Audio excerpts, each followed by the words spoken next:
Garage Kitty helps. Don't you? Hi, Garage Kitty.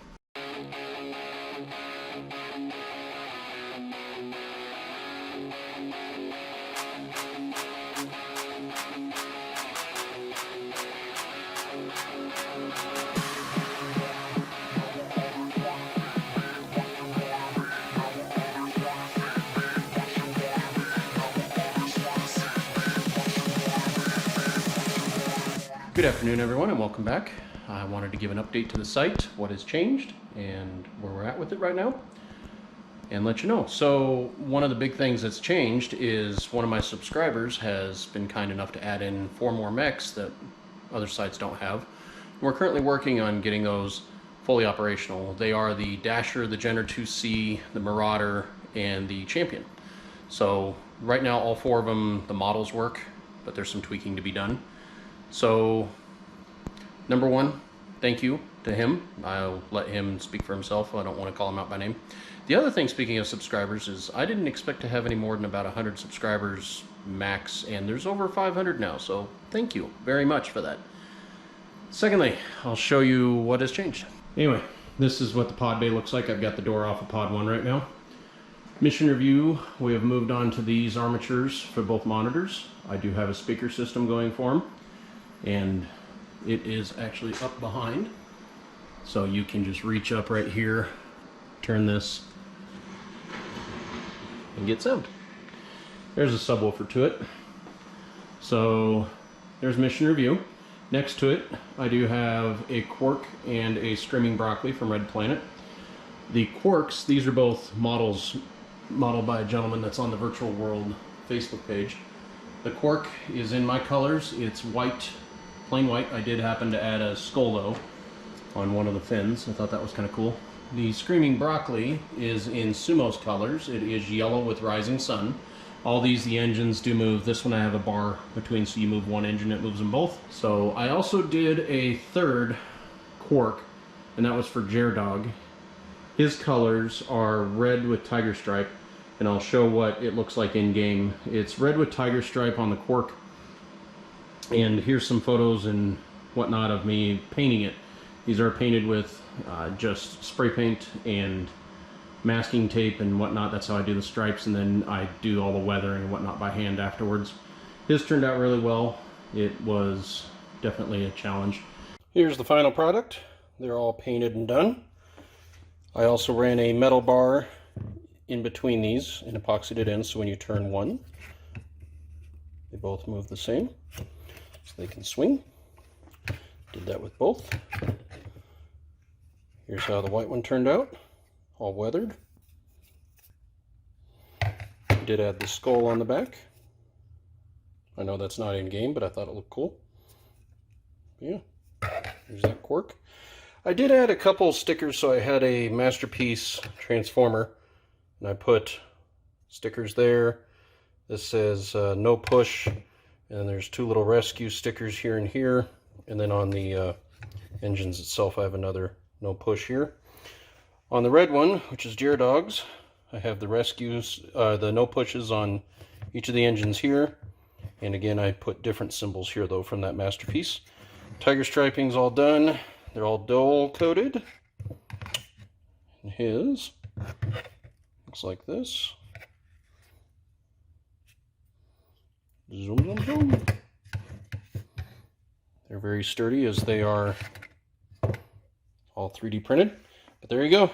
But when you look at these are to scale, and the way that I have this right now is you can see Sumo is about to crush me. This is normal Red Planet for me. Sumo's murdering me. So I do have the 2 Red Planet models up here. Over here I have my Atlas, and it's an old armor cast Atlas that I painted years ago. So he sits up there watching over. Another one of you posted that wanted to know about the dimensions of the beam splitter. So pod 1 here, I have, oh yeah, Pam Anderson's down there. It's an old one. Anyway, pod 1 here I have a part. Jasmine's currently piloting. Yep. Anyway, so up top in the optics bay you have the main monitor, which is right here. It is at a 5-degree incline. Below that you have the beam splitter, and the first beam, the main beam splitter here is 31 by 24 if I recall. And it is at a 45-degree angle this way. Then you have the mirror, which is also 24 inches wide. And if I remember, it's like 17 or 18 inches high. So that's what that looks like. So when you sit inside, you're actually looking through here at this bent mirror. Maybe you can see better now. So again, this beam splitter is 45 degrees, goes back 24 inches. On the left is the mirror. It is bent. You can see the corners kind of come in and out. It is tapered. The main monitor up here is on that bracket that I showed in one of my earlier videos when I built. Those are the backs of the MFBs with all the, or MFD, sorry, been playing too much of the board game. MFDs, multifunctional displays, that's the wiring off of them. But yeah, that's pretty much that. Inside, I'm currently in the middle of cleaning this, but when you sit inside, you can see as I move my hand, you can see it grows on the screen. You can see just how dirty it is too. But there you go. How I'm filming it, I have a cell phone mount here. So what you do is you lay your cell phone down right here and it films straight up, which is doing the main monitor. And the display of your screen is face down, so that way it's not shining on the beam splitter and it's just filming straight up. And you just take any cell phone, put it on this bracket, and you can record. And there's the view that you have when you sit inside. This is what I've been trying to do. Now, to get into pod play, what I did was I built a piece of plexi back here, put a GoPro mount on it that's at the angle, and that's what sits over your head. That is how I'm filming in the pods. So, that is the state of what the pods are at. Pod 2 is fixed. What was going on with Pod 2 was a multitude of issues. It was not only a bad button board that was causing issues and sending back to the Rio, also the optic encoder on the joystick was loose, and I had a bad button. So once I fixed all three of those, everything's fine. Pod 2 is operational, Pod 3 and 4 all are. So all pods are up and running. Right now I have a barbecue happening very soon. I've got some folks coming in from out of town to play. We're expected to have a lot of folks over, which will be a lot of fun. I'll have the backyard open barbecue going. We'll have badminton and bocce ball and board games and you name it. So here's what the console looks like currently. And you can see I've got all my tools as well. But down here, there's a console. This was my dad, if anybody noticed that before. He was ex-State Patrol. He just passed away this year, unfortunately. That was my grandpa's hammer, and it is ridiculously heavy. Anyway, whole bunch of different tools. I've got my Jade Falcon up there, bunch of Mustang stuff and Pantera, Mustang Bite Me, P-38 because that's my favorite plane, Mustang over there. Here we have our updated ladder. So we're up to 25 people that have decided to try and go for a high score. That's where we're at right now. I try to keep everybody on it, and I have room on this to expand. I think Liam and I were talking about we'll probably get it to 70 names. Right now we're at 25, so more people play, the more we'll put up there. Down here, I've got the Steiner, a couple more Mustangs, and Pam. That was a really old Halloween decoration from the 90s that my dad had in his shop. Down between pods 3 and 4, they are perfectly fine, but we store the table and chairs down here. I've also got the old Battletech sign from when I used to be in Mr. Biggs. Over here on pod 2, I have all the different color choices and whatnot, what is working. We did add in a bunch more colors, so folks have more choices.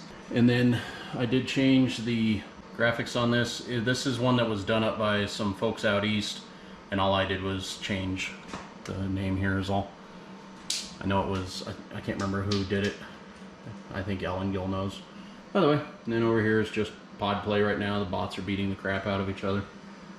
And the pods themselves, the folks that really helped me out a lot, I put their names on them, so each one got to customize, as I've shown before. So Sumo has Divine Wind.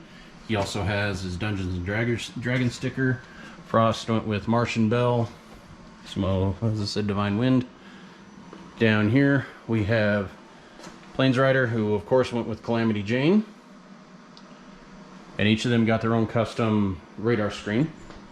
So that is the update for the pod bay. Everything is running great. I'm going to just clean them. I want to thank you all again for watching and let me know what more you want to see. I was considering getting 2 more GoPros to film more and get all 4, but I don't know that the TV has room for it. So I think in the future what I'm going to do is cut off the bottom so you don't see so much of the radar screen.